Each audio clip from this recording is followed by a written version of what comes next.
الحمد لله نحمده ونستعينه ونستغفره ونعوذ بالله من شرور أنفسنا ومن سيئات أعمالنا من يهده الله فلا مضل له ومن يضلل فلا هادي له وأشهد أن لا إله إلا الله وحده لا شريك له وأشهد أن محمدا عبده ورسوله يا أيها الذين آمنوا اتقوا الله حق تقاته ولا تموتن إلا وأنتم مسلمون يا أيها الناس اتقوا ربكم الذي خلقكم من نفس واحدة وخلق منها زوجها وبث منهما رجالا كثيرا ونساء واتقوا الله الذي تساءلون به والأرحام إن الله كان عليكم رقيبا يا أيها الذين آمنوا اتقوا الله وقولوا قولا سديدا يصلح لكم أعمالكم ويغفر لكم ذنوبكم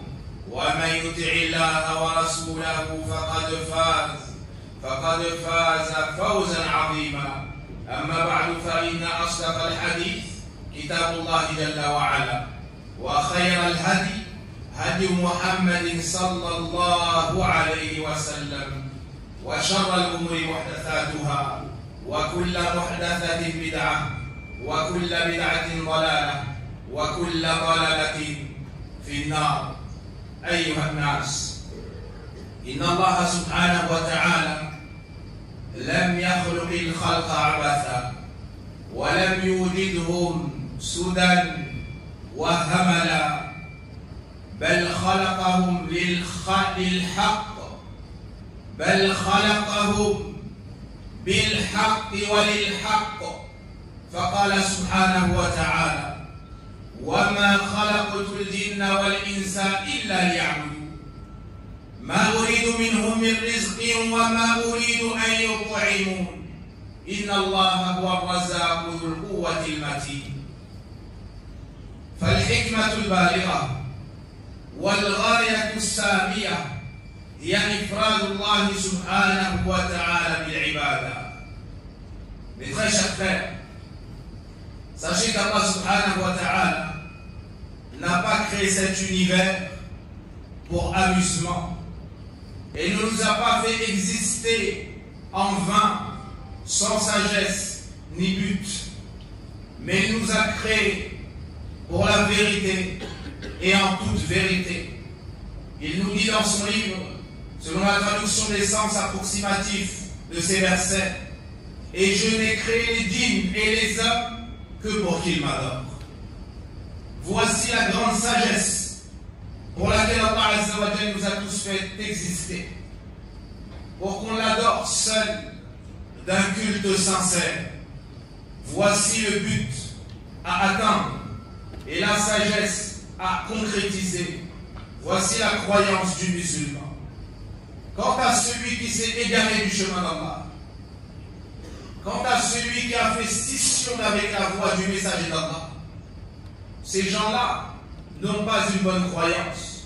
Allah nous dit dans son livre, خَلَقَ السَّمَاوَاتِ وَالْأَرْضَ بِالْحَقِّ تَعَالَى عَمَّا يُشْرِكُونَ.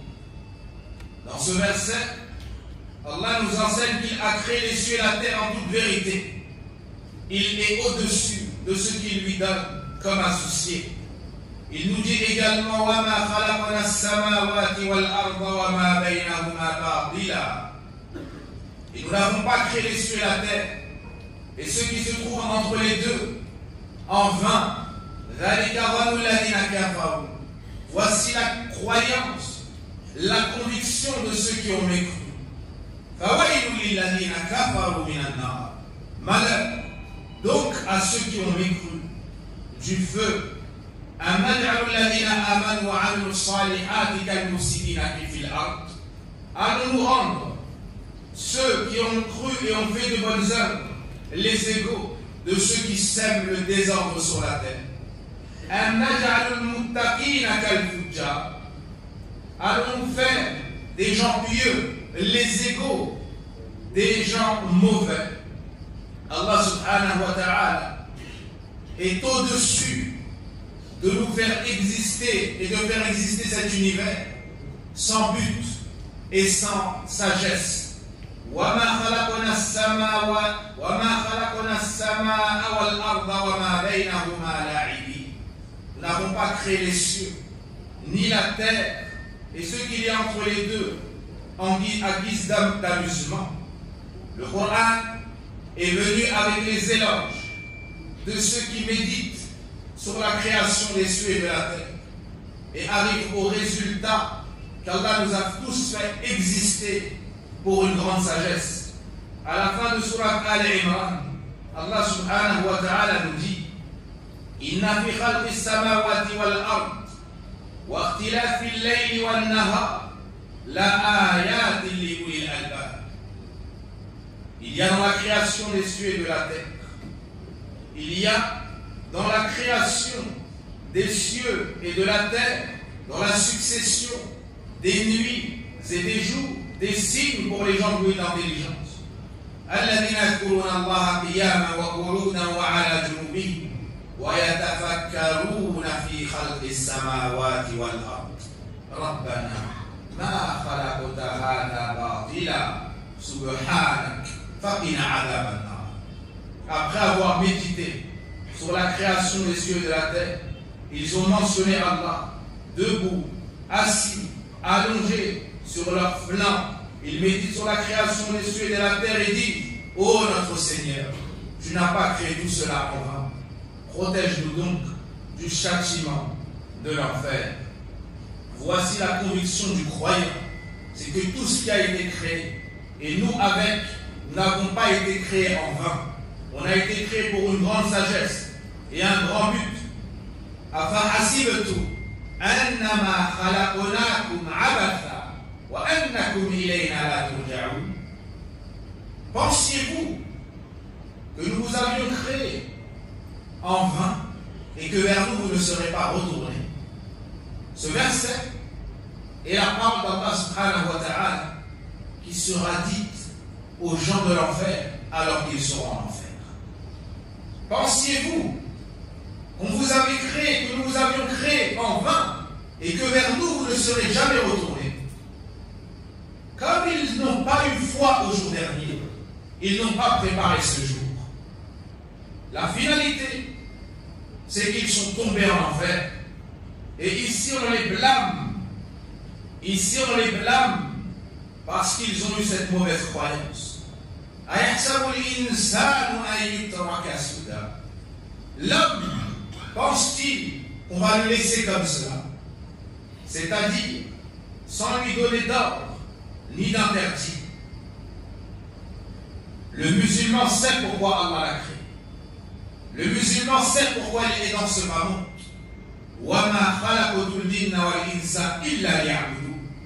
Et je n'ai créé les djinns et les hommes que pour qu'ils m'adorent. S'il en est ainsi, chers serviteurs d'Allah, il nous faut étudier qu'est-ce que l'adoration. Il nous faut étudier comment reconnaître l'adoration. Puis il faut l'appliquer et la donner exclusivement à Allah subhanahu wa ta'ala. Wa billahi tawfiq. Wa sallallahu wa barik ala nabina Muhammadin wa ala alihi wa sahbihi ajma'in.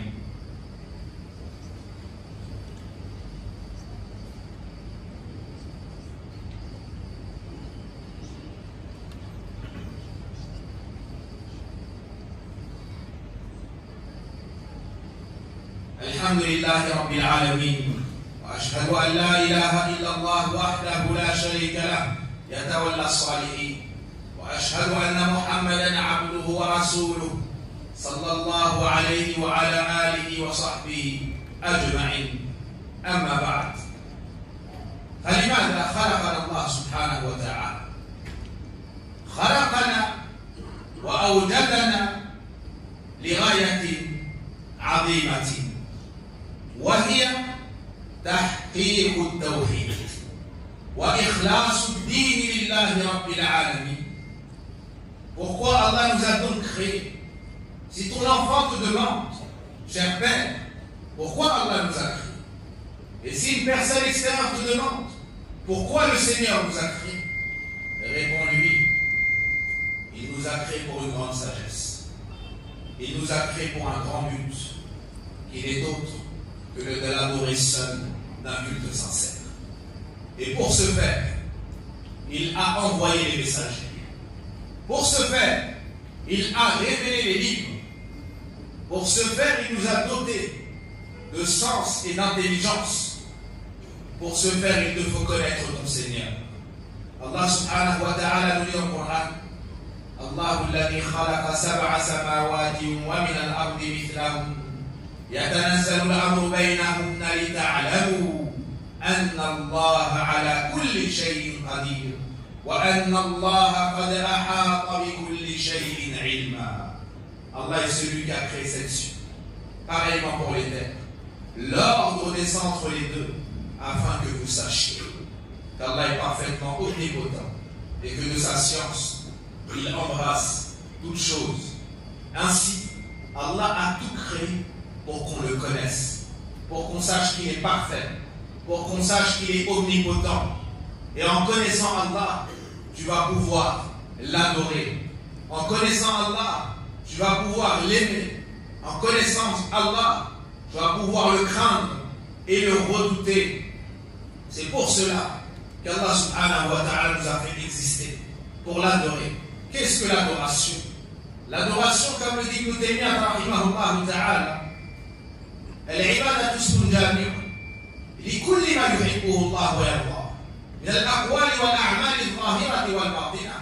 L'adoration est un nom général qui enveloppe tout ce qu'Allah aime et adore, comme parole, comme action, que ce soit intérieur ou que ce soit apparent.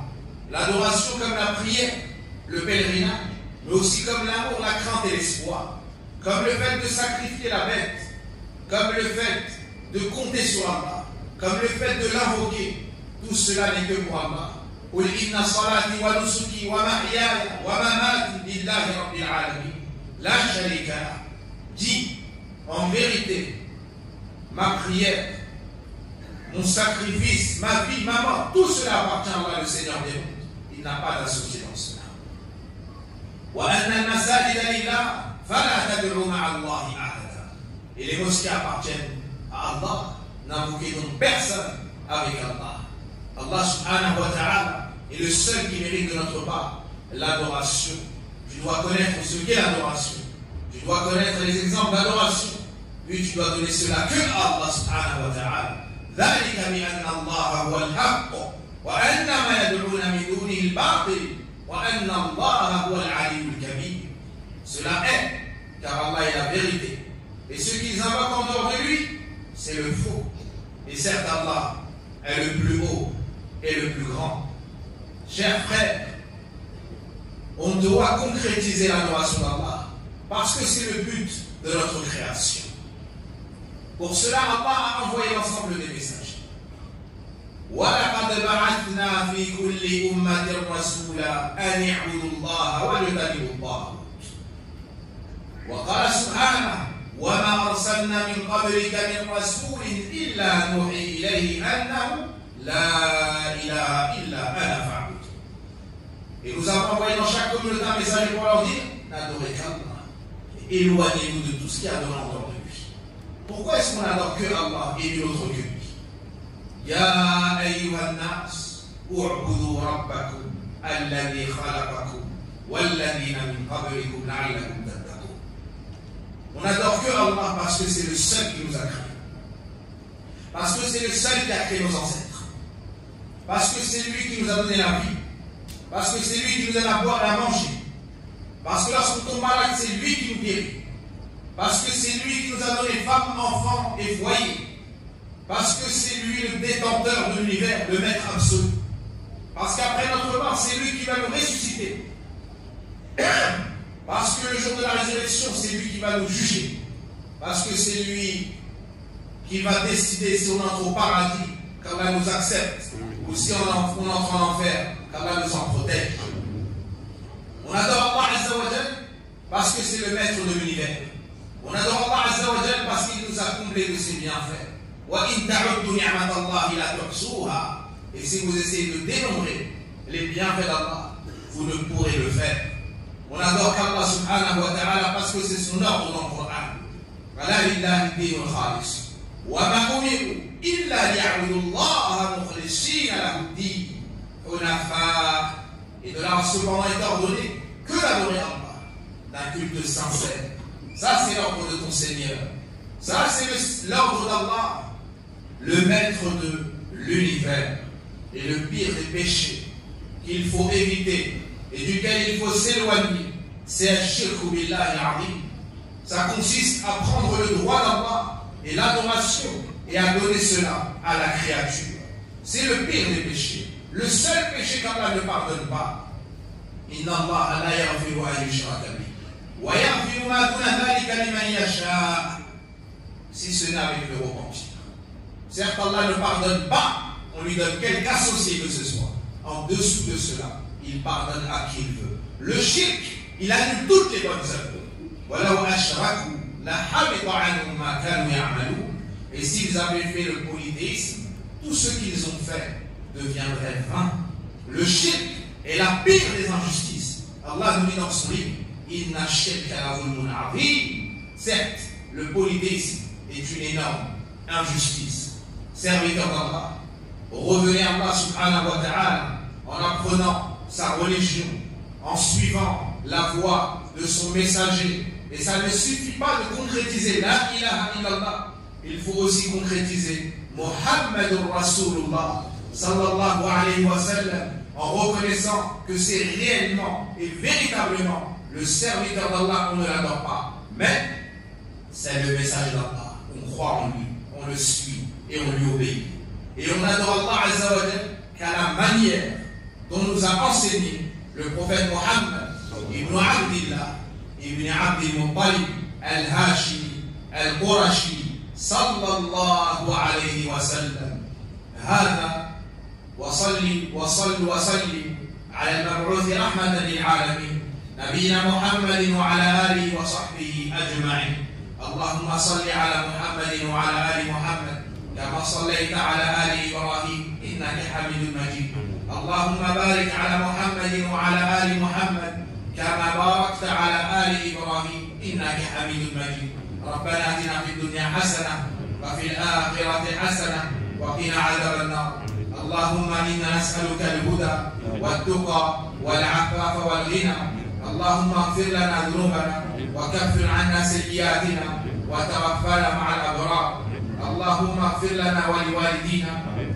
اللهم اغفر للمسلمين وللمسلمات وللمؤمنين وللمؤمنات وللأحياء منهم وللأموات. اللهم أصلح أولادنا. اللهم أصلح زوجاتنا. اللهم اهدنا وسددنا. اللهم اشف مرضانا ومرضى المسلمين. اللهم اشف مرضانا ومرضى المسلمين واقض الديون عن المدينين. والله أعلم، وصل اللهم وبارك على نبينا محمد وعلى آله وصحبه أجمعين. سبحانك اللهم وبحمدك أشهد أن لا إله إلا أنت أستغفرك وأتوب إليك والحمد لله رب العالمين.